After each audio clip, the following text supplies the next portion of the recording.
Namaku Zalfa, 25 tahun. Saat aku terbaring kritis di ICU, suami dan mertuaku justru mencuri kartu ATM-ku demi liburan mewah ke Dubai. Mereka tak tahu kondisi kritisku hanyalah sandiwara untuk menjebak keserakahan mereka, dan di meja rumah, sebuah surat gugatan cerai beserta penyitaan seluruh aset atas namaku sudah siap menghancurkan hidup mereka sekembalinya dari bandara. Siap melihat bagaimana aku melucuti harta mereka tanpa mengotori tangan? Selamat datang di cerita Nela. Absen yuk, sahabat dari mana saja nih? Jangan lupa subscribe ya. Bagi yang sudah subscribe, semoga diberi rejeki yang mengalir. Suara tiupan mesin ventilator yang berirama teratur mengisi seluruh ruangan medis berpendingin udara tinggi ini, beradu tipis dengan ritme konstan dari monitor jantung yang terus memancarkan garis-garis hijau di atas layar hitam.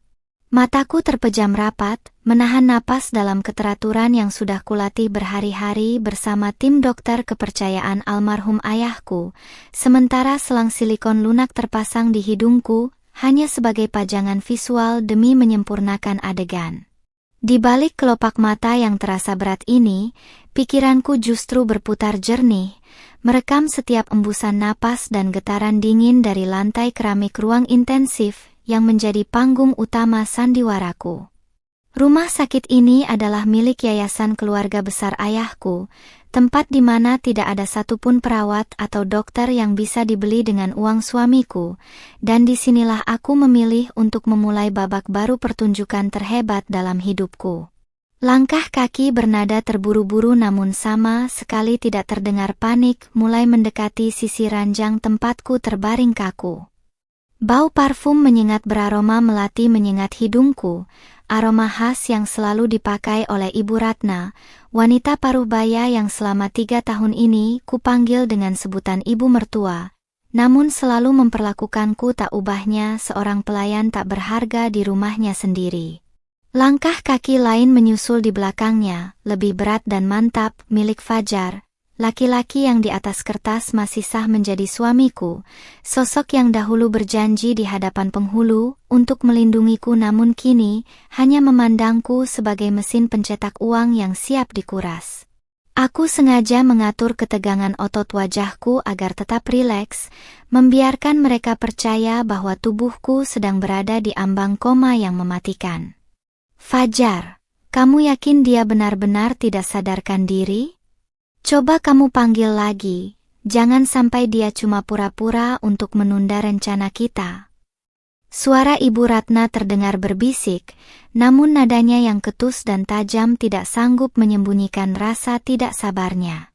Aku merasakan remasan kasar pada bahuku, jemari Fajar menekan sedikit terlalu keras untuk ukuran seseorang yang seharusnya merasa cemas melihat istrinya, terkulai dengan berbagai alat medis menempel di tubuh.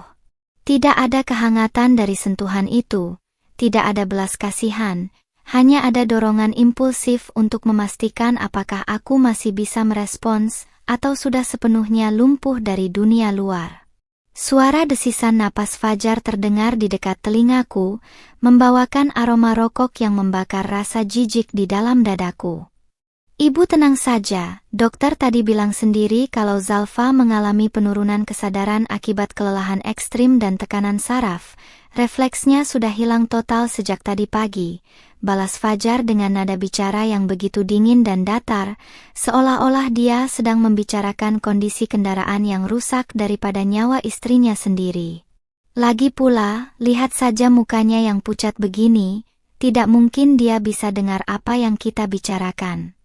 Semua alat ini sudah dipasang, yang artinya dia memang benar-benar dalam kondisi kritis dan tidak akan bangun dalam 2 atau 3 hari ke depan. Mendengar ucapan itu dari bibir pria yang pernah kucintai, dada di balik gaun pasien ini rasanya ingin meledak oleh kegetirannya, tetapi aku memaksa jantungku untuk tetap berdetak stabil agar monitor di sampingku tidak membocorkan kejujuran perasaanku. Baguslah kalau begitu. Berarti Gusti Allah memang memberikan jalan untuk kita, Fajar. celoteh Ibu Ratna dengan nada riang yang sengaja ditahan agar tidak terdengar hingga luar pintu kaca Icu. Suara gemerincing gelang-gelang emas yang bertumpuk di tangannya terdengar nyaring saat dia mengibaskan tangan di udara. Ibu sudah tidak tahan lagi mau lepas penat dari rumah ini. Selama ber3 tahun ini kita selalu harus menahan diri karena dia sok mengatur keuangan, padahal uang itu kan milik kamu juga sebagai suaminya. Sekarang saatnya kita menikmati apa yang seharusnya jadi milik kita tanpa ada yang rewel mengatur ini dan itu. Keserakahan yang terucap begitu lugas itu membuat jemari kakiku di bawah selimut tebal sedikit menegang. Suara desakan resleting tas kulit milikku yang ditarik secara kasar terdengar jelas di sisi kanan tempat tidur. Aku tahu persis di mana tas itu diletakkan oleh perawat sebelum adegan ini dimulai, sebuah tas kerja kasual yang selalu kubawa dan berisi dokumen penting serta dompet pribadiku.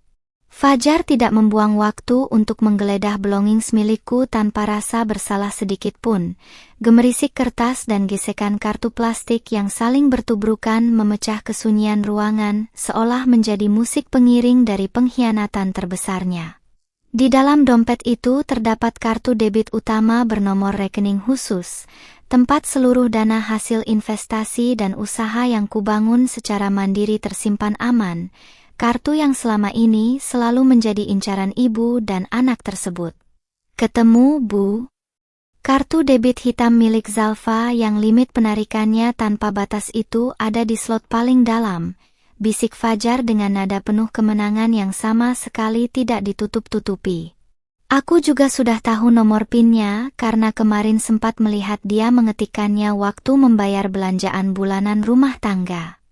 Dengan kartu ini, semua biaya penerbangan kelas bisnis, hotel bintang 5 di pusat kota Dubai, dan belanja barang-barang bermerek di sana bisa langsung kita selesaikan tanpa perlu pakai uang tabunganku sendiri. Senyuman mengembang yang bisa kubayangkan di wajah Fajar membuat darahku terasa mendidih, membakar sisa-sisa empati yang pernah kusediakan untuknya. Ya Tuhan, anakku memang pintar sekali. Cepat masukkan ke dompetmu sebelum ada suster yang masuk. Sahut Ibu Ratna dengan nada terkekeh bahagia, terdengar seperti seorang anak kecil yang baru saja mendapatkan hadiah yang dipikirkannya selama bertahun-tahun. Nanti kalau ada pihak rumah sakit yang menanyakan biaya perawatan Zalfa selama kita pergi, bilang saja pembayaran akan diselesaikan setelah kita pulang dari urusan bisnis di luar kota. Lagi pula, keluarga dia kan kaya raya, kalaupun ada apa-apa, pasti rumah sakit ini tidak berani mematikan mesinnya begitu saja. Yang penting sekarang tiket pesawat kita jam 4 sore nanti tidak hangus. Ucapan itu begitu kejam, memperlakukan nyawaku seolah hanya sebagai pengalih perhatian agar liburan mereka tidak terganggu. Langkah kaki mereka mulai bergerak mundur mendekati pintu geser otomatis ruangan Icu, menandakan bahwa misi kecil mereka untuk merampok istrinya sendiri telah selesai dengan sempurna. Fajar sama sekali tidak menoleh lagi untuk sekadar memegang tanganku atau membisikkan kata doa untuk kesembuhanku. Bagi mereka, tubuhku yang terkulai lemah di atas ranjang ini hanyalah hambatan yang akhirnya berhasil disingkirkan secara mulus. Suara pintu berdesis terbuka dan tertutup kembali, meninggalkan keheningan dingin yang perlahan-lahan menyelimuti ruangan steril tersebut. Ketiadaan mereka seketika mengubah udara di dalam Icu menjadi jauh lebih lega untuk kuhirup, meski luka di batinku telah menganga lebar tanpa ada niat untuk disembuhkan lagi. Perlahan-lahan, kedua kelopak mataku terbuka lebar, memancarkan tatapan tajam dan dingin tanpa sedikit pun sisa rasa sakit atau kelemahan di dalamnya. Aku mencabut perlahan selang oksigen yang menempel di hidungku, lalu duduk perlahan di atas ranjang medis sembari menatap ke arah pintu kaca tempat suami dan mertuaku baru saja melangkah keluar dengan senyum kemenangan. Dari sudut balik tirai pembatas, seorang pria berjas rapi membawa sebuah map dokumen tebal melangkah mendekatiku dengan senyum tenang. Pak Hendra, pengacara pribadi almarhum ayahku yang sudah menyiapkan seluruh jebakan hukum ini. Aku mengulas senyum tipis yang penuh dengan ketegasan, menyapu bersih rasa kasihan dari hatiku, sambil memikirkan kejutan manis berupa kehancuran total yang sudah menanti mereka tepat di meja tamu saat kaki mereka melangkah kembali ke rumah nanti. Dr. Aris, kepala tim medis sekaligus sahabat karib almarhum ayahku, melangkah masuk ke dalam ruang ICU hanya beberapa saat setelah pintu geser otomatis itu tertutup rapat. Beliau mengembuskan napas panjang sambil menggelengkan kepala melihat selang oksigen yang sudah kulepaskan sendiri dari hidungku. Tatapan matanya memancarkan keprihatinan yang mendalam, sebuah ekspresi empati tulus yang sama sekali tidak pernah kutemukan pada raut wajah suamiku maupun ibu mertuaku selama 3 tahun pernikahan kami.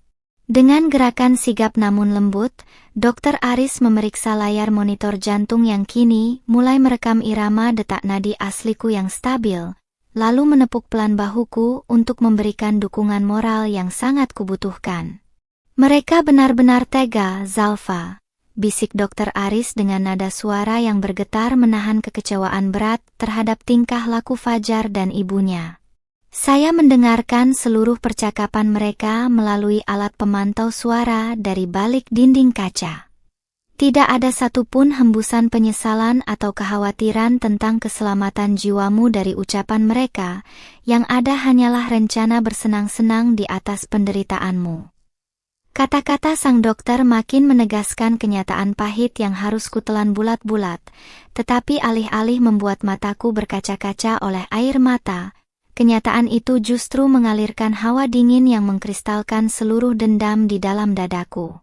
"Terima kasih banyak, Dok, karena sudah mau membantu melancarkan skenario penanganan medis darurat ini dari awal," balasku dengan suara yang terdengar tenang namun mantap saat membetulkan letak jilbabku. Tanpa bantuan penuh dari pihak rumah sakit milik keluarga saya ini, permainan kotor yang mereka susun secara diam-diam tentu tidak akan pernah terbongkar seterang ini. Sekarang saya ingin memastikan bahwa seluruh rekaman kamera pengawas di ruangan ini dan bukti transaksi penarikan uang yang akan mereka lakukan nanti sudah masuk ke dalam sistem pencatatan khusus. Dr. Aris mengangguk tegas, mengisyaratkan bahwa seluruh prosedur dokumentasi rahasia telah berjalan sesuai rencana awal kami. Pak Hendra, pengacara keluarga yang berdiri kokoh di samping tempat tidur medis dengan setelan jas hitamnya, melangkah maju satu tapak sambil membuka lembaran map dokumen tebal di tangannya. Senyum profesional terpancar dari wajahnya yang matang, menandakan bahwa setiap langkah hukum yang kami rancang telah terkunci rapat tanpa celah sedikit pun untuk diterobos lawan. Beliau menyodorkan selembar kertas beralas papan ujian beserta sebuah pulpen berujung emas ke arahku, seolah-olah memberikan sebuah senjata pamungkas yang siap meruntuhkan seluruh keangkuhan keluarga Fajar hanya dalam satu goresan tinta. Semua bukti pendukung mengenai kepemilikan aset rumah tangga, sertifikat tanah, serta dana investasi pribadi atas nama Ibu Zalfa sudah disinkronkan secara legal, jelas Pak Hendra dengan artikulasi yang sangat jelas dan tertata rapi. "Sesuai petunjuk Ibu, hari ini juga saya akan melayangkan gugatan cerai resmi ke Pengadilan Agama beserta permohonan penyitaan eksekusi atas seluruh aset bergerak dan tidak bergerak yang selama ini ditempati oleh suami dan ibu mertua Ibu. Karena seluruh pembelian aset tersebut terbukti secara sah menggunakan dana warisan murni almarhum ayah Ibu, tidak ada satu sen pun yang bisa dikategorikan sebagai harta bersama." Aku menerima pulpen emas itu dengan jemari yang kokoh tanpa ada getaran sedikit pun, merasai dinginnya tabung logam tersebut di kulit jariku. Tanpa ragu, kububuhkan tanda tangan penuh di atas meterai yang menempel pada lembar surat gugatan cerai dan berkas penyitaan aset. Setiap goresan tinta hitam itu terasa seperti pembebasan atas belenggu rasa sakit hati yang selama ini kupendam saat dipaksa menjadi istri yang penurut dan selalu mengalah. 3 tahun lamanya aku diam saat dihina sebagai wanita yang tidak tahu cara mengabdi pada suami, dan kini saatnya tinta di atas kertas ini yang berbicara membela harga diriku. Berapa lama waktu yang dibutuhkan sampai seluruh perintah penyitaan dan pemblokiran akun rekening itu aktif, Pak Hendra? Tanyaku penuh rasa ingin tahu sambil mengembalikan pulpen itu ke tempatnya. Saya ingin memastikan bahwa ketika mereka mendarat di Dubai nanti, mereka akan merasakan bagaimana rasanya menikmati kejutan manis yang sudah saya siapkan dari kejauhan. Senyum tipis yang penuh arti mengembang di bibir pengacara senior itu, menandakan bahwa beliau sangat menikmati ketenangan penuh perhitungan yang kutunjukkan. Sistem perbankan dan kejaksaan sudah menerima salinan putusan serta pelaporan dugaan tindak pidana pencurian dalam keluarga, jawab Pak Hendra mantap. Begitu Fajar mencoba menggesek kartu debit utama ibu untuk membayar hotel bintang 5 atau barang mewah pertama mereka di Dubai, transaksi tersebut akan otomatis ditolak oleh sistem dan rekeningnya langsung dibekukan total. Tidak hanya itu, paspor dan seluruh akses finansial atas nama Fajar yang terhubung dengan aset keluarga ibu juga akan mengalami penghentian sementara hingga proses persidangan dimulai. Rasa puas yang tak terlukiskan perlahan mengalir di dalam pembuluh darahku, membayangkan betapa paniknya Fajar dan Ibu Ratna saat mendapati kartu debit hitam yang mereka banggakan tiba-tiba tidak berguna di negara asing. Mereka pergi meninggalkan istrinya yang dianggap kritis tanpa membawa uang tunai milik sendiri, melainkan hanya mengandalkan harta korbannya untuk membiayai gaya hidup mewah yang tidak sanggup mereka bayar secara mandiri. Kejebak di negeri orang tanpa ada akses dana sepeser pun akan menjadi pelajaran awal yang sangat setimpal bagi keserakahan yang tidak bertepi itu. Aku bangkit berdiri dari ranjang rumah sakit, melepas gaun pasien yang melambangkan kelemahan, dan menggantinya dengan pakaian kerja yang sudah disiapkan di ruang ganti pribadi. Mematut diri di depan cermin, aku memperbaiki posisi jilbabku hingga nampak rapi dan elegan, memancarkan sosok wanita muda yang siap mengambil kembali seluruh hak dan kehormatannya yang sempat diinjak-injak. Waktu terus berjalan menuju jam 4 sore, saat pesawat penerbangan internasional yang membawa suami dan mertuaku mengudara. Sementara di sini, aku siap melangkah keluar dari rumah sakit untuk menyambut kehancuran mereka. Pesawat Boeing 777 yang membawa Fajar dan Ibu Ratna baru saja lepas landas meninggalkan Bandara Soekarno-Hatta menuju Dubai, sementara aku sudah duduk nyaman di dalam sofa empuk kantor pengacara Pak Hendra yang megah di kawasan Jakarta Selatan. Di hadapanku, sebuah layar monitor besar menampilkan sistem pelacakan transaksi keuangan real-time dari rekening pribadiku yang sudah dihubungkan secara khusus dengan jaringan perbankan internasional. Aku menyesap teh hangat pelan-pelan, merasakan kedamaian yang luar biasa saat membayangkan betapa bahagianya 2 orang serakah itu di dalam kabin kelas bisnis. Sama sekali tidak menyadari bahwa mereka sedang terbang lurus menuju panggung jebakan yang sudah kupasang rapat. 8 jam perjalanan udara berlalu tanpa hambatan bagi mereka, dan tepat ketika jam dinding menunjukkan pukul 1 dini hari waktu lokal Dubai, pemberitahuan pertama akhirnya muncul di layar monitor Pak Hendra. Sebuah permintaan otorisasi transaksi sebesar puluhan ribu dirham masuk dari salah satu hotel bintang 5 paling mewah di pusat kota Dubai, tempat Fajar dan ibunya berniat untuk check-in dan menikmati suite eksklusif. Aku tersenyum dingin melihat angka fantastis yang tertera di sana, angka yang dengan tidak tahu kalapnya dicoba bayar oleh suamiku menggunakan kartu debit hasil curian dari tas kerjaku. Di sebuah lobi hotel berbintang dengan pilar-pilar marmer yang megah di Dubai, Fajar menyerahkan kartu debit hitam milikku kepada petugas resepsionis dengan senyum kebanggaan yang mengembang lebar di wajahnya. Di sampingnya, Ibu Ratna berdiri anggun sembari mengibaskan kipas tangan, memamerkan deretan gelang emas di pergelangan tangannya kepada para tamu asing yang lalu lalang di sekitar mereka.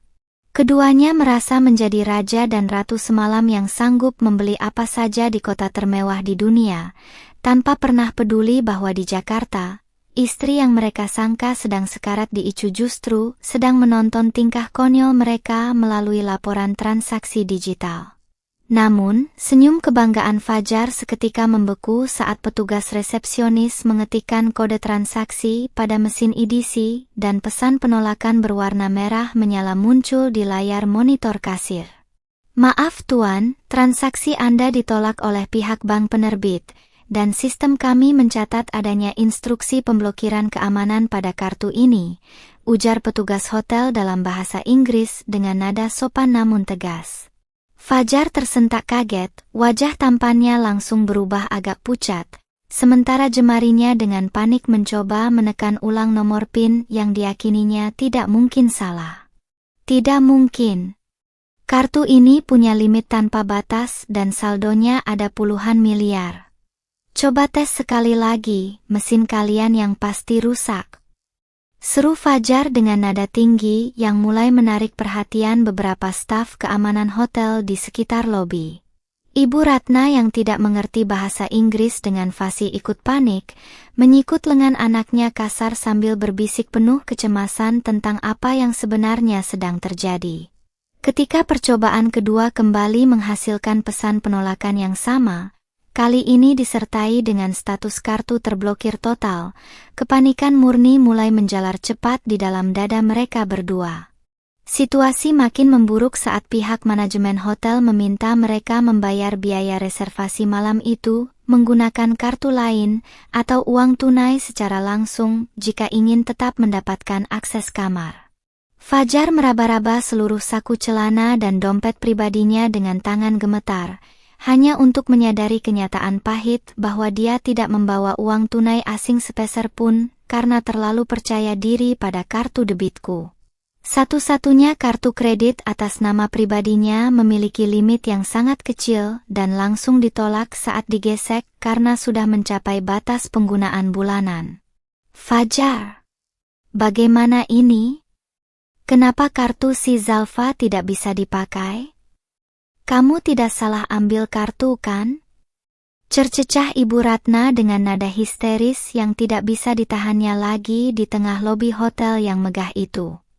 Keringat dingin mulai membasahi dahi wanita paruh baya itu, merusak riasan tebal di wajahnya saat mendapati para petugas hotel mulai memandang mereka dengan tatapan curiga dan penuh ketegasan.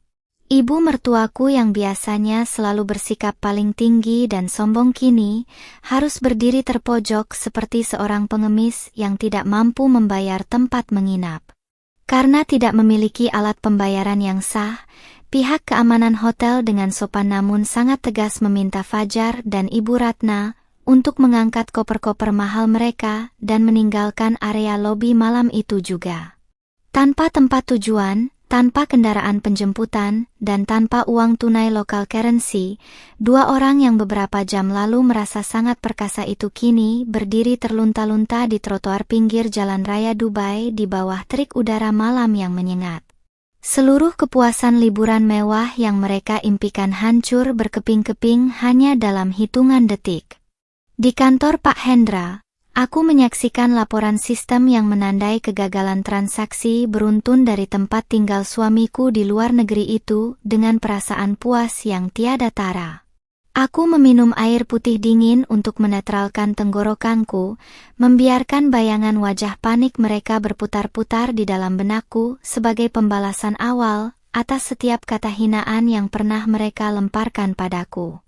Ini barulah permulaan dari penderitaan panjang yang harus mereka lalui sebelum mereka akhirnya bisa menginjakkan kaki kembali di tanah air. Biarkan mereka menikmati malam yang dingin di trotoar luar negeri selama 2 hari ke depan, Pak Hendra, ucapku tenang sambil berdiri dari kursi empuk dan memperbaiki posisi jilbabku dengan rapi. Pastikan tiket pesawat kepulangan mereka tidak terganggu agar mereka bisa pulang tepat waktu untuk menerima kejutan utama yang sesungguhnya di rumah. Sekarang, mari kita berangkat ke rumah keluarga untuk mengemas seluruh barang pribadi saya dan menempelkan segel penyitaan di seluruh sudut bangunan tersebut. Mobil sedan hitam milik Pak Hendra berhenti tepat di depan pagar besi menempa sebuah rumah berlantai 2 yang berdiri megah di kawasan perumahan elit Jakarta Selatan. Aku melangkah keluar dari mobil dengan tenang, membetulkan letak jilbabku yang tertata rapi, lalu menatap bangunan bergaya modern minimalis itu tanpa ada lagi sisa rasa nostalgia yang manis. Rumah ini dibeli penuh secara tunai menggunakan uang tabungan pribadi dan dana warisan almarhum ayahku seminggu sebelum aku menikah dengan Fajar. Namun atas desakan manis sang suami kala itu, nama Fajar sempat diikutsertakan dalam draft awal kepemilikan. Sebuah kesalahan masa lalu yang hari ini akan kubereskan hingga ke akar-akarnya. 3 orang petugas berseragam resmi dari Pengadilan Agama beserta 2 anggota kepolisian wilayah setempat sudah menunggu di depan gerbang dengan berkas-berkas penetapan hukum di tangan mereka. Pak Hendra menyalami mereka satu persatu dengan senyum profesional, lalu menunjukkan salinan keputusan penyitaan eksekusi sela yang telah disahkan oleh hakim pagi ini. Tidak ada satupun pengawal komplek yang berani menghalangi kami, karena mereka tahu betul bahwa seluruh sertifikat asli bangunan ini atas namaku dan seluruh biaya perawatan perumahan ini selalu dibayar dari rekening pribadiku. Kunci rumahku putar di lubangnya, dan pintu kayu jati yang kokoh itu terbuka lebar, menyemburkan aroma wewangian ruangan yang sangat kukenal namun kini terasa sangat asing dan menyesakkan. Di dalam rumah yang luas ini, kenangan 3 tahun diposisikan sebagai pelayan berkelebat singkat diingatan. Bagaimana aku yang membersihkan lantai ini setiap pagi, bagaimana aku yang menyiapkan makan malam sementara mertuaku duduk bersedekap di sofa memaku matanya ke layar televisi sambil melontarkan kritik pedas tentang cara kerjaku. Kini, seluruh suasana intimidasi itu telah menguap, berganti dengan aroma kemenangan hukum yang begitu manis. "Silakan masuk, Pak Petugas," ucapku dengan suara datar namun tegas kepada tim eksekusi pengadilan yang melangkah masuk mengekor di belakangku. Semua barang elektronik, perabotan mewah, sofa kulit, hingga perhiasan yang ada di dalam kamar utama dan kamar ibu mertua saya dibeli menggunakan kartu kredit pribadi saya. Saya minta seluruh barang modal tersebut diinventarisir dan dipasang stiker penyitaan resmi hari ini juga tanpa ada yang terlewat. Petugas pengadilan mengangguk paham dan langsung membagi tugas untuk menempeli setiap perabot berharga dengan stiker segel hukum berwarna kuning mencolok. Aku melangkah ke kamar utama di lantai atas, ruangan tempat Fajar dan aku biasa tidur, lalu membuka lemari pakaian besar berpintu kaca. Di sana, barisan kemeja bermerek, jas mahal, dan koleksi jam tangan mewah milik Fajar tertata rapi, semuanya dibeli dari hasil memeras kebaikanku selama bertahun-tahun. Dengan gerakan tanpa keraguan, aku menyapu seluruh pakaian dan aksesori suamiku itu dari gantungan, melemparnya begitu saja ke dalam beberapa kantong plastik hitam besar yang sudah disiapkan oleh asisten Pak Hendra. Tidak ada satupun barang mewah buatan luar negeri yang kubiarkan tersisa di dalam kamar ini. Beralih ke kamar sebelah yang ditempati oleh Ibu Ratna, pemandangan yang tak kalah menjengkelkan menyapa mataku. Lemari riasnya penuh dengan botol-botol parfum mahal dan kotak-kotak perhiasan imitasi maupun emas yang sebagian besar dibeli dari uang bulanan rumah tangga yang kuberikan. Asisten pengacara segera mengemas seluruh barang pribadi mertuaku ke dalam dus-dus karton terpisah untuk dikeluarkan dari dalam rumah. Rumah ini harus benar-benar bersih dari jejak kehadiran orang-orang yang hanya tahu cara menikmati hasil keringat orang lain tanpa tahu cara menghargai pemiliknya. Ibu Zalfa, seluruh dokumen kepemilikan rumah dan sertifikat balik nama murni ke atas nama ibu secara tunggal sudah rampung diproses di BPN berdasarkan bukti penggelapan dana yang dilakukan pihak tergugat. Panggil Pak Hendra yang melangkah naik ke lantai 2 sambil menyodorkan map folder biru. Aku menerima dokumen tersebut dan menatap nama tunggalku yang kini tertera jelas di lembar sertifikat resmi negara. Hak kepemilikan Fajar atas rumah ini telah dibatalkan secara hukum demi hukum karena terbukti tidak memberikan kontribusi finansial sepeser pun saat pembelian dannya. Di ruang tamu bawah, para petugas pengadilan selesai menempelkan stiker segel penyitaan di atas televisi berlayar lebar, perangkat home theater, hingga set meja makan berbahan marmer impor. Sebuah amplop coklat tebal yang sangat menyolok diletakkan tepat di tengah-tengah meja tamu kaca yang bersih, berisi surat panggilan sidang perceraian, salinan keputusan penyitaan aset, dan surat penetapan pemblokiran seluruh akses rekening atas nama Fajar. Amplop coklat inilah yang akan menjadi penyambut utama saat dua pelancong frustrasi itu melangkah masuk kembali ke dalam rumah ini nanti.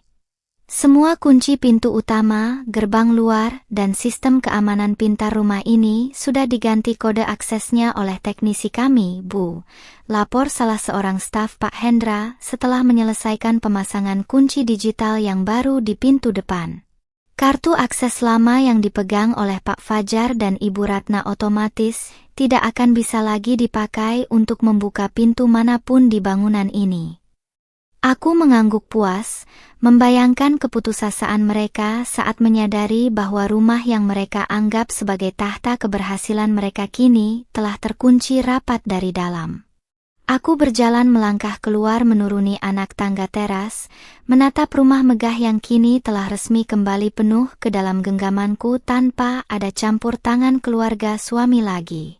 Angin sore Jakarta mengibaskan ujung jilbabku pelan, membawakan sensasi lega yang belum pernah kurasakan selama bertahun-tahun menjalani ikatan pernikahan beracun ini. Skenario di panggung Jakarta sudah rampung dibangun dengan sangat sempurna, dan kini aku hanya perlu menunggu penerbangan pulang dari Dubai mendarat besok pagi untuk menyaksikan babak akhir dari kejatuhan mereka. Bau keringat yang bercampur dengan sisa parfum murahan menguar kuat dari tubuh Fajar dan Ibu Ratna saat mereka terduduk lesu di kursi kelas ekonomi penerbangan malam menuju Jakarta. Setelah 2 hari hidup terlunta-lunta di Dubai, berpindah dari satu area umum bandara ke area lainnya sambil menahan lapar dan malu akibat tidak bisa menarik uang sepeser pun, wajah mereka kini tampak sangat kusam, kotor, dan kuyu. Riasan tebal yang biasa membingkai wajah Ibu Ratna telah luntur tak berbekas, digantikan oleh lingkaran hitam pekat di bawah matanya dan ekspresi kelelahan ekstrim yang membuat wanita paruh baya itu tampak jauh lebih tua dari usianya.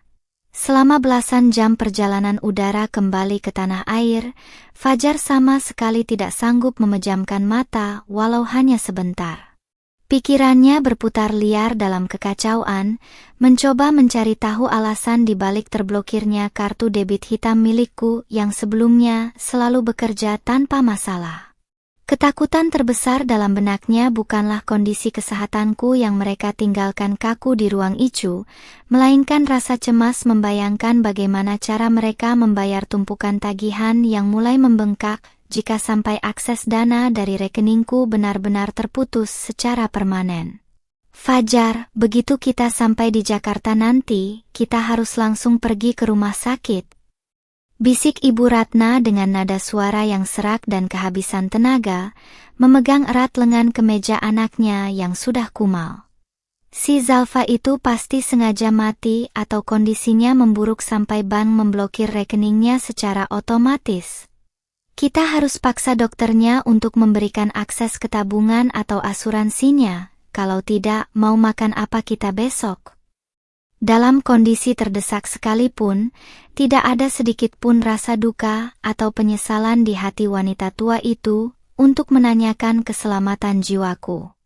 Ibu tenang saja, Zalfa itu cuma anak yatim piatu yang tidak punya siapa-siapa lagi selain aku, sahut Fajar mencoba menenangkan ibunya, meski suara dan jemarinya yang gemetaran membocorkan kepanikan dalam dadanya. Paling-paling ini cuma masalah teknis dari sistem bank perusahaannya. Begitu kita sampai rumah dan mengambil berkas tabungan cadangan di brankas kamar, semuanya pasti beres. Dia tidak akan berani macam-macam sama aku, apalagi posisi dia sekarang sedang terbaring tidak berdaya di rumah sakit. Fajar masih terus menghibur dirinya sendiri dengan ilusi kekuasaan yang sebenarnya sudah runtuh total. Roda pesawat akhirnya menyentuh landasan pacu Bandara Soekarno-Hatta dengan benturan keras yang menyentakkan mereka berdua dari lamunan buruk. Tanpa membuang waktu untuk membenahi penampilan mereka yang berantakan, Fajar dan Ibu Ratna terburu-buru menyeret koper-koper mahal mereka yang kini terasa sangat berat melewati area kedatangan internasional. Mereka tidak lagi memiliki sisa uang tunai untuk memesan taksi premium atau menyewa mobil pribadi seperti biasanya, memaksa mereka untuk menelan harga diri dengan menaiki armada transportasi umum yang sesak demi bisa sampai ke rumah. Sepanjang perjalanan menembus kemacetan Jakarta, Ibu Ratna terus menggerutu ketus membayangkan betapa tidak nyamannya menaiki kendaraan umum bersama warga biasa. Dia berulang kali mengusap wajahnya dengan tisu basah sambil meratapi nasib liburan impiannya ke Dubai yang berubah menjadi bencana kelam penuh penghinaan. Fajar hanya bisa diam membisu di samping ibunya, memaku tatapannya keluar jendela taksi sambil terus menekan tombol panggilan ke nomor telepon seluletku yang sudah pasti berada di luar jangkauan jaringan. Taksi akhirnya berhenti tepat di depan pintu gerbang rumah mewah mereka di kawasan Jakarta Selatan saat matahari mulai terbit memancarkan sinar hangatnya. Melihat megahnya bangunan 2 lantai berarsitektur modern itu berdiri kokoh di balik gerbang, napas lega yang panjang akhirnya keluar dari tenggorokan Fajar dan Ibu Ratna. Bagi mereka, rumah inilah benteng perlindungan terakhir tempat seluruh kenyamanan dan kemewahan hidup mereka tersimpan aman dari jangkauan masalah dunia luar. Akhirnya sampai juga di rumah. Seru Ibu Ratna dengan raut wajah yang mendadak kembali jumawa saat melangkah keluar dari taksi dan menyuruh pengemudi mengangkat koper-koper mereka ke teras depan. Fajar cepat buka pintunya. Ibu mau mandi air hangat lalu tidur di kamar AC. Nanti sore baru kita urus si Zalfa di rumah sakit dan minta penjelasan soal kartu debit sialan yang bikin kita malu di Dubai itu. Ibu mertuaku mengibas-kibaskan tangannya, kembali bersikap seolah dialah penguasa tunggal atas istana mewah ini.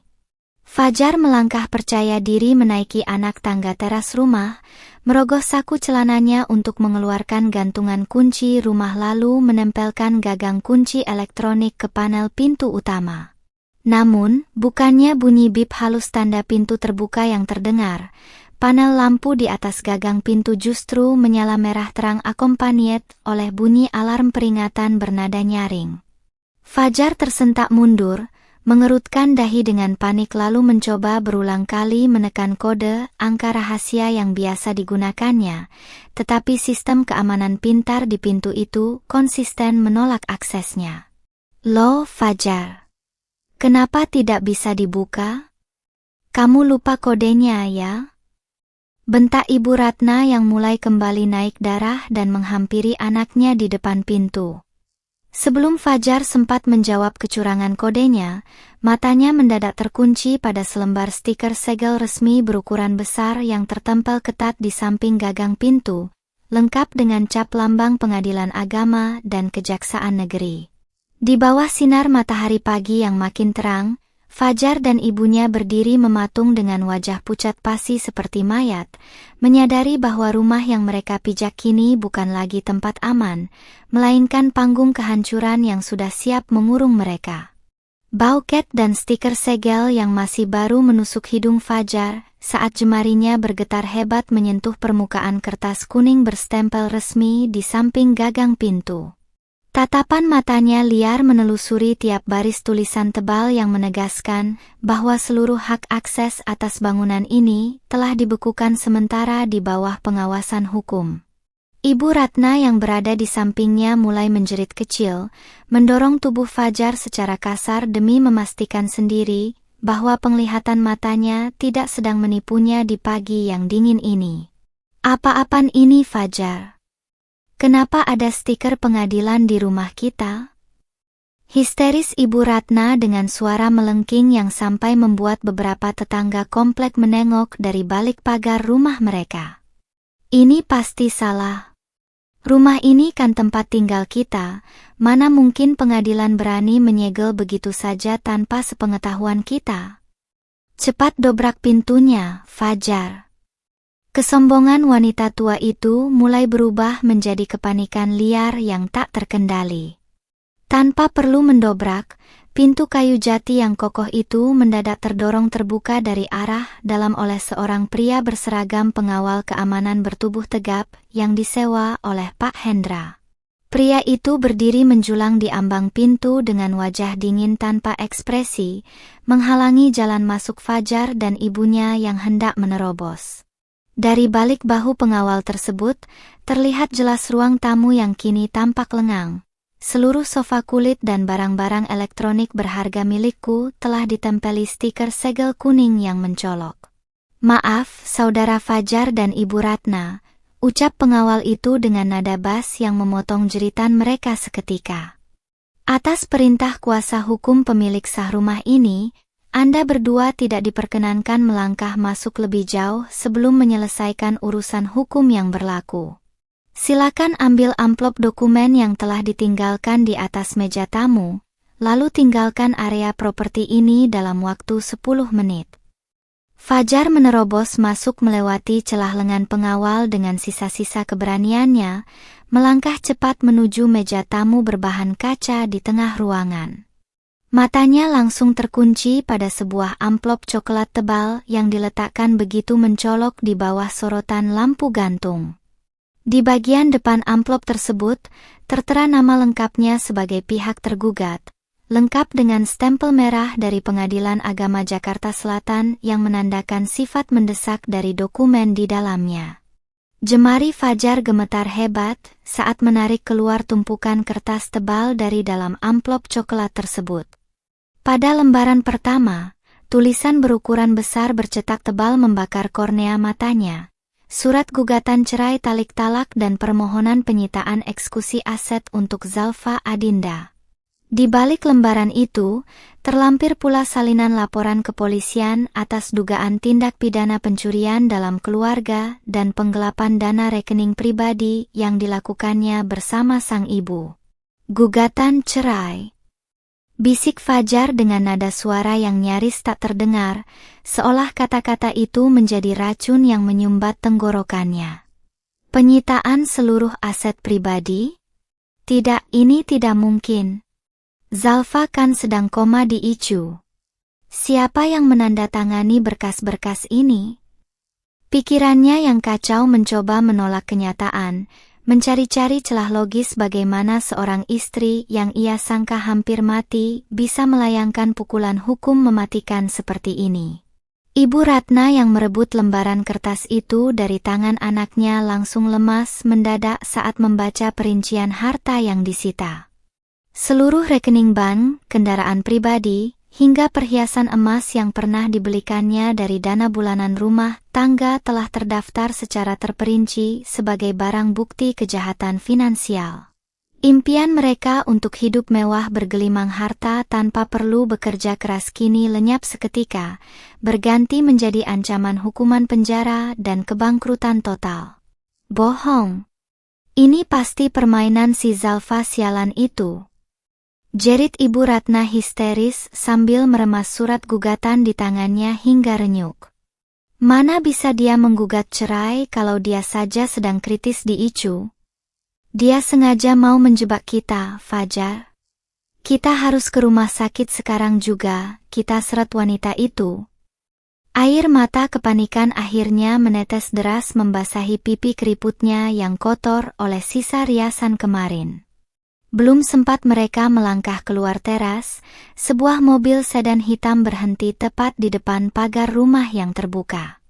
Pintu belakang mobil berdesis terbuka, dan dari dalamnya melangkah keluar seorang wanita berhijab rapi dengan balutan blazer elegan berwarna krem yang membingkai tubuhnya dengan sangat anggun. Aku melangkah masuk menaiki anak tangga teras dengan tatapan mata yang dingin dan senyum tipis di bibirku, menyapa suami dan mertuaku yang berdiri mematung dalam syok yang luar biasa saat melihat pasien kritis. Mereka kini berdiri segar di hadapan mereka. Senyum tipis mengembang di bibirku saat melangkah mendekati teras, menatap dua manusia yang kini mematung bagai patung garam dengan mata membelalak sempurna. Ibu Ratna mundur setengah langkah hingga punggungnya menabrak tiang teras, jarinya menunjuk ke arahku dengan getaran hebat yang tak sanggup ditahannya lagi. Sementara itu, Fajar berdiri membisu dengan mulut sedikit terbuka, memandangku dari ujung kepala hingga ujung kaki seolah-olah sedang menyaksikan sesosok hantu yang bangkit dari dalam kubur di tengah teriknya sinar matahari pagi. Zalfa, panggil Fajar dengan suara tercekat di tenggorokan, seolah napasnya mendadak dihentikan oleh kenyataan di hadapannya. Kamu, bagaimana mungkin kamu ada di sini? Bukankah kamu terbaring koma di ICU kemarin? Pertanyaan itu meluncur gagap dari bibirnya, membocorkan betapa hancurnya logika berpikir yang selama ini dipeliharanya dengan rasa percaya diri yang palsu. Kenapa, Mas? Kaget melihat istri yang kamu sangka sedang kritis dan hampir mati ini tiba-tiba berdiri segar di depan matamu. Jawabku dengan nada suara yang begitu tenang namun dingin menusuk hingga ke tulang. Aku memperbaiki letak jilbabku dengan gerakan anggun, memamerkan ketenangan mutlak dari seorang pemenang yang baru saja mengunci rapat jebakannya. Atau kamu kaget karena kartu debit hitam hasil curianmu di ICU tidak bisa dipakai untuk membayar hotel mewah dan barang-barang berharga di Dubai? Wajah Fajar seketika memucat bagai kertas putih. Rahasia terbesar yang ia yakini tersimpan rapat kini dibongkar begitu saja di depan umum, tanpa ada pembelaan yang sanggup disusunnya. Ibu Ratna yang berada di sampingnya menelan ludah dengan susah payah. Keberanian dan kepalsuan yang biasa dipamerkannya menguap tak berbekas digantikan oleh kepanikan murni. Mereka akhirnya menyadari bahwa selang oksigen, monitor detak jantung, dan kepucatan di ruang ICU hari itu hanyalah panggung sandiwara rapi yang kususun untuk menjebak keserakahan mereka hingga ke dasar. Kamu sengaja pura-pura sakit? Pekik Ibu Ratna dengan nada melengking penuh rasa tak percaya, mencoba menutupi rasa malunya dengan luapan amarah yang dipaksakan. Dasar wanita licik. Kamu sengaja memasang jebakan ini untuk mempermalukan kami di luar negeri, kan? Kamu tahu betapa menderitanya kami di sana tanpa uang sepeser pun. Wanita tua itu melangkah maju seolah hendak mencengkeram bajuku, namun langkahnya langsung terhenti saat dua petugas kepolisian berseragam resmi melangkah maju menutupi jalannya. Jaga sikap Anda, Ibu Ratna, potong Pak Hendra yang melangkah anggun dari balik tubuhku sambil merapikan jas hitamnya. Klien saya tidak perlu pura-pura sakit jika Anda dan putra Anda memiliki sedikit saja nurani sebagai manusia. Bukti rekaman audio dari ruang ICU dan catatan transaksi penarikan dana tanpa izin di Dubai sudah secara sah masuk dalam berkas tindak pidana pencurian dalam keluarga dan penggelapan dana. Kata-kata sang pengacara senior itu menjatuhkan vonis mental yang mematikan bagi mereka berdua. Zalfa, tolong, ini semua pasti cuma kesalahpahaman. Fajar mendadak menjatuhkan harga dirinya, melangkah mendekatiku dengan raut wajah memelas yang begitu menjijikkan untuk kupandang.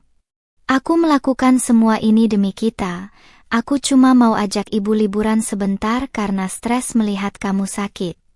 Tolong cabut gugatannya, Zalfa, kita bisa bicarakan ini baik-baik di dalam rumah, aku ini suami kamu.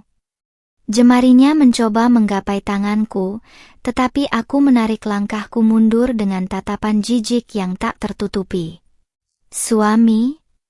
Tanyaku dengan tawa renyah tanpa humor yang memecah kesunyian teras rumah. Pria yang menggeledah tas istrinya saat terbaring lemah di ranjang rumah sakit, mengambil kartu debitnya, lalu terbang bersenang-senang ke luar negeri tanpa memikirkan apakah istrinya masih bernapas atau tidak. Apakah pantas disebut seorang suami? Selama 3 tahun ini aku diam saat ditindas dan dijadikan pelayan, tetapi mengusik harta dan harga diriku adalah kesalahan terbesar dalam hidupmu, Fajar. Kamu tidak bisa mengusir kami dari rumah ini. Rumah ini dibangun saat kalian sudah menikah. Seru Ibu Ratna histeris, berusaha menolak kenyataan bahwa tahta kemewahannya telah runtuh total. Fajar punya hak atas rumah ini. Kami tidak akan pergi dari sini sebelum kamu memberikan bagian harta yang menjadi hak anakku. Kebodohan hukum wanita tua itu membuat para petugas pengadilan yang berdiri di sekitar teras menggelengkan kepala penuh keheranan. Pak Hendra menyodorkan lembaran salinan sertifikat balik nama yang telah diterbitkan BPN tepat di hadapan wajah Fajar dan ibunya. Seluruh dana pembelian rumah ini terbukti berasal dari rekening warisan murni almarhum ayah Ibu Zalfa sebelum pernikahan, dan berdasarkan bukti penggelapan yang ada, hak kepemilikan nama saudara Fajar telah dibatalkan secara sah oleh pengadilan. Anda berdua tidak memiliki hak atas 1 meter pun tanah di bangunan ini. Sekarang, silakan angkat barang-barang pribadi Anda dalam dus-dus ini dan tinggalkan properti ini sebelum petugas kami menyeret Anda atas tuduhan penyerobotan lahan. Petugas pengadilan dan keamanan tidak memberi ruang sedikit pun untuk tawar-menawar. 2 kantong plastik hitam besar berisi pakaian kumal milik Fajar, serta beberapa dus karton berisi barang-barang pribadi Ibu Ratna dilemparkan dengan cermat ke area luar gerbang.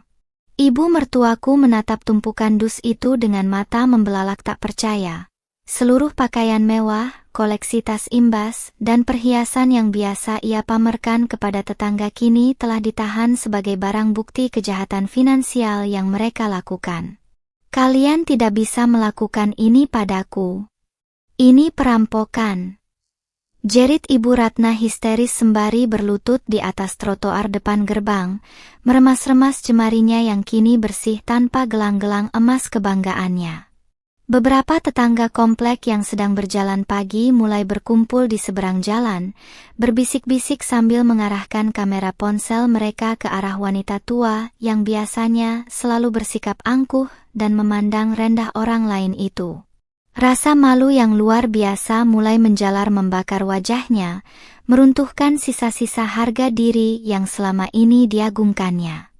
Fajar berdiri mematung di samping ibunya, menatap pintu gerbang besi tinggi yang kini terkunci rapat dari dalam dengan sistem keamanan digital yang baru.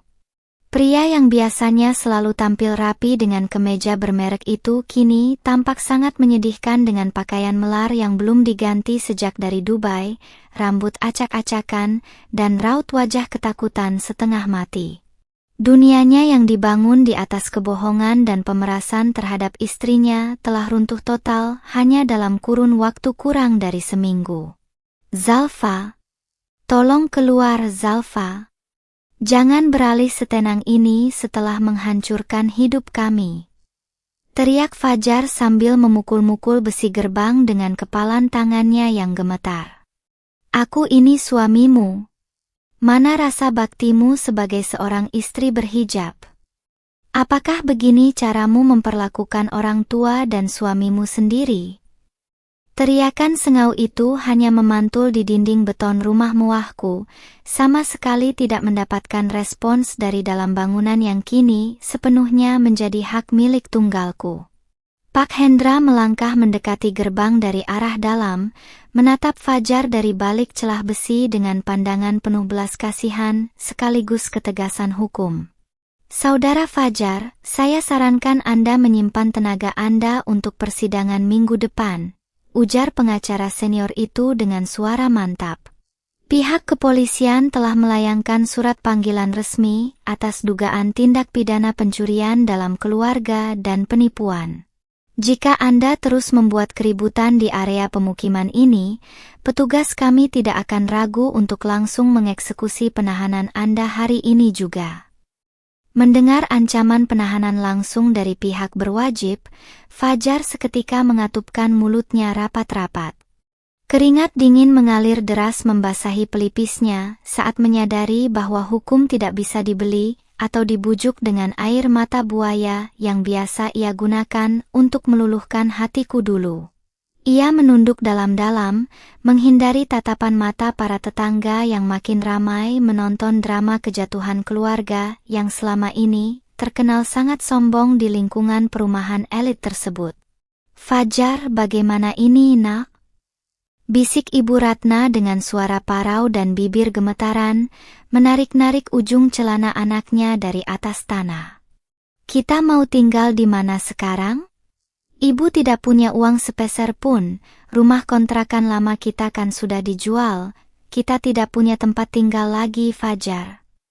Kenyataan pahit bahwa mereka kini tidak memiliki sepetak tanah pun untuk berteduh akhirnya merobek kesadaran wanita parubaya itu hingga menangis sesenggukan. Fajar merogoh saku celananya dengan harapan masih ada sisa uang tunai yang bisa digunakan untuk menyewa kamar hotel murah atau kontrakan harian.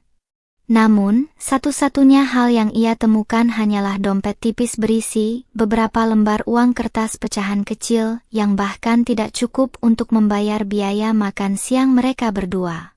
Kartu kreditnya mati, rekening banknya dibekukan, dan seluruh akses finansial yang bersumber dari kekayaanku telah diputus hingga ke akar-akarnya. Dari balik jendela kaca lantai 2 yang agak gelap, aku berdiri mengamati pemandangan menyedihkan di luar gerbang itu dengan cangkir teh hangat di tanganku. Tidak ada rasa dendam yang meluap-luap di dalam dadaku, yang ada hanyalah kedamaian mutlak dari seorang wanita yang berhasil mengambil kembali kendali atas hidupnya sendiri. Aku melihat Fajar dan ibunya terpaksa memunguti dus-dus karton mereka satu persatu di bawah sorotan kamera ponsel para tetangga, menyeret kaki mereka yang letih menyusuri jalanan komplek tanpa tahu harus melangkah kemana. Langkah-langkah gontai suami dan mertuaku yang berjalan menjauhi area perumahan itu, menandai berakhirnya masa-masa penindasan yang harus kutanggung selama 3 tahun pernikahan. Mereka yang dulu datang ke dalam hidupku dengan berpura-pura menjadi pelindung kini pergi sebagai orang asing yang kehilangan segala-galanya akibat keserakahan mereka sendiri. Aku menyesap teh hangatku pelan-pelan, membiarkan rasa hangatnya mengalir ke dalam tubuhku, siap menyambut sidang persidangan pengadilan agama yang akan menjadi penutup resmi dari drama ikatan pernikahan beracun ini. Ruang sidang Pengadilan Agama Jakarta Selatan pagi ini terasa begitu dingin dan hening, diselimuti aroma kayu Jepara dari meja majelis hakim yang berdiri megah di depan. Aku duduk tenang di kursi penggugat bersama Pak Hendra, mengenakan setelan blazer elegan berwarna soft nude dipadu hijab syari senada yang membingkai wajahku dengan rapi dan percaya diri. Di seberang meja, di kursi tergugat, Fajar duduk menunduk dalam-dalam dengan kemeja putih kusam yang tampak agak longgar di tubuhnya yang kini jauh lebih kurus dari sebelumnya. Tidak ada lagi sisa kepemimpinan atau keangkuhan dari pria yang pernah berjanji melindungiku di hadapan penghulu 3 tahun lalu itu. Wajah Fajar tampak tirus, kantung mata pekat membingkai matanya yang layu akibat stres berkepanjangan menghadapi kejutan hukum yang bertubi-tubi. Di kursi penonton belakang, Ibu Ratna duduk sendirian tanpa riasan, mengenakan pakaian paling bersahaja yang ia miliki tanpa gelang-gelang emas yang biasa menghiasi tangannya, menatapku dengan tatapan campuran antara benci dan rasa takut yang mendalam. Majelis hakim yang diketuai oleh seorang hakim senior mengetukkan palu kayu sebanyak 3 kali, menandai dimulainya persidangan gugatan cerai dan tuntutan pengembalian aset. Pak Hendra melangkah maju menyerahkan tumpukan berkas bukti otentik, termasuk rekaman CCTV dari ruang ICU rumah sakit, Catatan medis penanganan darurat yang membuktikan aku dalam keadaan sadar penuh di bawah perlindungan hukum, serta bukti transaksi penarikan dana tanpa izin di luar negeri yang dilakukan oleh tergugat. Berdasarkan bukti-bukti dokumen kepemilikan aset, hasil pemeriksaan saksi ahli medis, serta bukti digital yang disahkan oleh pihak kepolisian, ucap hakim ketua dengan nada suara yang berwibawa dan menggelegar di seluruh ruangan, tergugat saudara Fajar terbukti secara sah dan meyakinkan telah melakukan tindakan penelantaran, penggelapan dana pribadi penggugat, dan pelanggaran berat atas janji taklik talak dalam pernikahan. Fajar mengangkat kepalanya perlahan, mencoba menyela dengan suara gemetar yang serak. Yang mulia, tolong pertimbangkan kembali, saya masih mencintai istri saya hilaf saat itu karena panik dan terbawa suasana. Pria itu berurai air mata, menatap ke arahku dengan pandangan memohon belas kasihan. Namun, air mata buaya yang keluar dari pelupuk matanya tidak lagi memiliki daya sihir sedikit pun untuk melunakkan hatiku yang telah membatu atas segala pengkhianatannya. Cinta tidak diukur dari seberapa cepat kamu menggeledah tas istri yang sedang terbaring di icu untuk mencuri kartu debitnya, Fajar. Potongku dengan nada suara yang sangat tenang namun amat tajam, membuat seluruh orang di dalam ruang sidang mendadak hening. Kamu tidak pernah mencintaiku. Kamu dan ibumu hanya mencintai harta warisan almarhum ayahku dan fasilitas nyaman yang kuberikan selama ini. Kebohonganmu sudah selesai di sini. Kuasa hukum Fajar yang disewa dari bantuan hukum ala kadarnya hanya bisa menundukkan kepala tanpa sanggup melayangkan sanggahan berharga. Semua dalih yang mereka siapkan patah total oleh fakta hukum yang tak terbantahkan bahwa seluruh rumah, kendaraan, dan dana yang diperkarakan murni merupakan harta bawaan milikku yang tidak pernah dicampur sebagai harta bersama. Kejujuran dan ketelitian perencanaanku bersama tim pengacara telah mengunci mati setiap celah perlawanan mereka. Ketukan palu hakim kembali terdengar keras, memutus ikatan pernikahan beracun itu secara resmi di mata hukum agama dan negara. Memutuskan, mengabulkan gugatan penggugat saudari Zalfa secara keseluruhan, menjatuhkan talak 1 bain sughra, serta memerintahkan tergugat untuk menyerahkan seluruh dokumen aset milik penggugat dan ganti rugi atas dana yang telah dialihkan dalam kurun waktu 7 hari kerja. Tangisan histeris Ibu Ratna pecah di barisan kursi penonton belakang saat mendengar vonis majelis hakim yang menandai kebangkrutan total putranya. Wanita tua yang dahulu kerap mengusirku dari dapur rumahku sendiri kini harus menghadapi kenyataan bahwa mereka berdua benar-benar keluar dari kehidupan bernuansa kemewahan tanpa membawa 1 sen pun sisa kekayaanku. Fajar menyandarkan punggungnya di kursi, memejamkan mata rapat-rapat saat menyadari masa depannya telah hancur berantakan. Aku berdiri dari kursi penggugat, menjabat tangan Pak Hendra penuh rasa terima kasih, lalu melangkah keluar dari ruang sidang dengan dada lapang dan napas yang terasa begitu lega.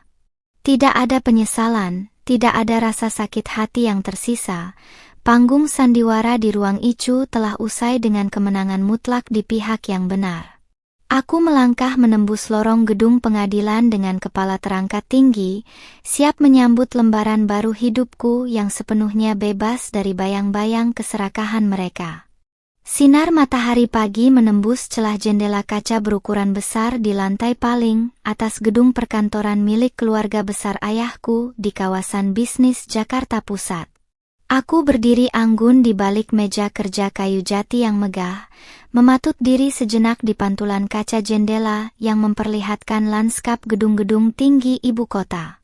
Dengan blazer berwarna mustard yang pas di badan serta hijab segi 4 polos berwarna nude yang tertata rapi, aku memancarkan ketenangan dan aura seorang pimpinan muda yang kini sepenuhnya memegang kendali atas warisan dan masa depannya sendiri. Ketukan halus di pintu ruang kerja memecah keheningan sebelum sekretaris pribadiku melangkah masuk membawa secangkir teh hangat dan sebuah map laporan mingguan. Senyum profesional terukir di wajahnya saat meletakkan berkas-berkas pengambil alihan aset dan restrukturisasi perusahaan yang sudah bersih dari nama Fajar maupun keluarganya. Tidak ada lagi ancaman kebocoran dana, tidak ada lagi transaksi mencurigakan, dan yang paling penting, tidak ada lagi beban mental yang harus kutanggung demi menyenangkan suami yang tidak tahu diri. Semua proses balik nama seluruh properti, saham investasi, dan kendaraan sudah rampung 100%, Bu Zalfa, lapor sekretarisku dengan nada hormat yang tulus. Pihak bank juga mengonfirmasi bahwa seluruh dana yang sempat diambil oleh Pak Fajar melalui transaksi luar negeri telah dibekukan dan dialihkan kembali ke rekening utama Ibu sesuai amar putusan pengadilan. Aku mengangguk puas, menyesap teh hangatku perlahan sembari menikmati buah dari keberanianku mengambil keputusan ekstrim beberapa waktu lalu. Dari laporan yang kuterima, hidup Fajar dan Ibu Ratna kini berbalik 180 derajat menuju titik terendah yang tak pernah mereka bayangkan. Tanpa aset, tanpa pekerjaan berkelas, dan ditanggung beban utang dari berbagai pihak yang dulu mereka iming-imingi dengan kekayaanku, Fajar kini harus bekerja serabutan sebagai karyawan tingkat bawah di sebuah perusahaan kecil di pinggiran kota demi membayar sewa kamar kontrakan sempit yang mereka tempati. Kesombongan dan keangkuhan mereka telah meluap, digantikan oleh kenyataan pahit yang harus mereka telan setiap hari. Ibu Ratna, yang dulu selalu memamerkan gelang emas dan tunik brokat bahagianya kepada para tetangga, kini harus hidup bersahaja dan menahan malu setiap kali bertemu dengan kerabat lamanya. Gosip tentang kejujuran kejatuhan mereka dan rekaman video di depan gerbang rumahku yang sempat viral di media sosial membuat wanita tua itu tak berani lagi mengangkat dadanya tinggi-tinggi. Mereka yang dulu menganggapku sebagai sapi perah yang mudah dibodohi kini, harus menyaksikan dari jauh bagaimana aku berkembang pesat tanpa kehadiran mereka. Ponsel pintarku di atas meja bergetar pendek, menampilkan sebuah pesan masuk dari nomor baru yang tak kukenal. Saat kubuka, tampak rentetan kalimat permohonan maaf dan penyesalan mendalam dari Fajar yang mengemis ingin bertemu, walau hanya 10 menit untuk memohon kesempatan kedua. Pria itu menuliskan betapa hidupnya hancur dan betapa dia merindukan kebaikan serta kenyamanan hidup bersamaku. Senyum tipis tanpa emosi mengembang di bibirku. Aku tidak lagi merasakan kemarahan, melainkan hanya rasa asing yang teramat sangat pada sosok yang pernah mengisi hariku itu. Tanpa membalas sepatah kata pun, jemariku bergerak lincah menekan tombol blokir pada nomor tersebut, menghapus pesan itu untuk selamanya dari kehidupan digital maupun batinku. Kesempatan kedua hanya layak diberikan kepada mereka yang memiliki nurani dan rasa hormat, bukan kepada serigala berbulu domba yang tega mencuri saat istrinya dianggap terbaring tak berdaya di atas ranjang medis. Pintu masa laluku telah terkunci rapat, dan kuncinya sudah kubuang ke dasar laut terdalam. Pak Hendra melangkah masuk ke ruang kerjaku beberapa saat kemudian dengan wajah cerah, membawakan dokumen akhir penetapan pembagian dividen perusahaan yang melonjak tajam periode ini. Selamat, Bu Zalfa. Keputusan tegas Ibu untuk membersihkan seluruh benalu di sekitar hidup Ibu ternyata berdampak sangat positif pada stabilitas dan fokus perkembangan bisnis keluarga ini, ujar pengacara senior itu dengan rasa bangga yang tidak ditutup-tutupi.